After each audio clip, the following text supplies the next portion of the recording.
আসসালামু আলাইকুম প্রিয় দর্শক, চলে এলাম আজকে আমার দুষ্টু বাচ্চার হাতে ক্যানোলা লাগানো সেই ভিডিও নিয়ে। আমার বাচ্চাটা অনেক অসুস্থ, সবাই দোয়া করবেন। আর এখন দেখাচ্ছি আমার প্রবাসী হাজব্যান্ডের পক্ষ থেকে আসা ছোট্ট কিছু উপহার আপনাদের সাথে শেয়ার করছি। আসলে আমার এক ভাই হঠাৎ করে বাংলাদেশে আসবে সৌদি থেকে। ওই মুহূর্তে আমার হাজব্যান্ডকে আসার ফ্লাইটের আধা ঘন্টা আগে জানানো হলো।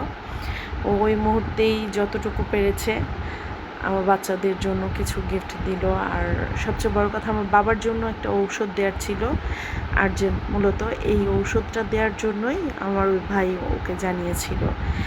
বাহিরে যারা থাকে, যখন ছুটিতে আসে, আসলে ওভাবে কেউ কারো জিনিস ক্যারি করতে পারে না, আনতে পারে না। এটা আসলে আমি 2024 সালে আমার মেয়েকে নিয়ে যখন গেলাম সৌদি আরবে, উমরা করেছি আলহামদুলিল্লাহ। আমি আসার সময় বুঝেছি আসলে কারো জিনিস কেন আনা যায় না। নিজের আত্মীয় স্বজনের জন্য এনেই তো কেউ বাদ পড়ে যায়, কত মানুষের দেয়া যায় না। নিজের জিনিসই তো এনে শেষ করা যায় না, অন্যের জিনিস কিভাবে আনবে।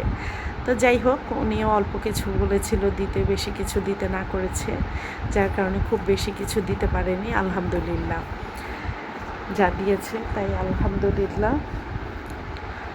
এই তো, এই জিনিসগুলো দিল। এখন আমার দুষ্টু বাবাটা ঘুম থেকে উঠে ওর বাবার পাঠানো এই জিনিসগুলো ছুঁয়ে দেখছে, হাতে ক্যানোলা নিয়ে। এই জিনিসগুলোতে যেহেতু ওর বাবার হাতের ছোঁয়া আছে, আমিও দিচ্ছি যে তুমি ধরো, দেখো। যেহেতু ওর বাবার ছোঁয়া, ওর বাবার আদর আমার ছেলেটা এখনও পায়নি, বাবাকে দেখেনি বাস্তবে। ভিডিও কলে তো কথা বলে, দেখে। এখন সন্ধ্যার পরে চলে আসলাম, আমার বাচ্চাকে হাতে লাস্ট ইঞ্জেকশন দিতে গিয়েছি। আসার সময় কিছু শাপলা নিয়ে আসলাম। আর শাপলাটা আমার এই সিজনে, বর্ষার সিজনে খুব ভালো লাগে। কার কেমন লাগে জানি না। আর আমি এইভাবে খুব সিম্পলভাবেই ভাজিটা করি। আমার এই ভাজিটা অনেকে চিংড়ি মাছ দিয়ে রান্না করে, ইলিশ মাছ দিয়ে রান্না করে। আমার এই সিম্পল, এই শুধু শুকনো মরিচ আর পেঁয়াজ দিয়ে ভাজিটা করে খেতে খুব ভালো লাগে। এটা অন্যরকম একটা ফ্লেভার আসে। শাপলা ভাজিটা আমার চিংড়ি মাছ দিয়ে রান্নার থেকেও বেশি ভালো লাগে।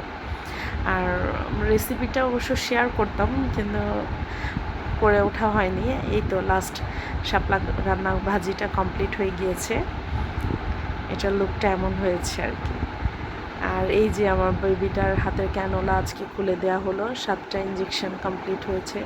সবাই আমার বাচ্চাটার জন্য দোয়া করবেন, আল্লাহ যাতে ওকে সুস্থ রাখে, সুস্থ করে দেয়। আমিন।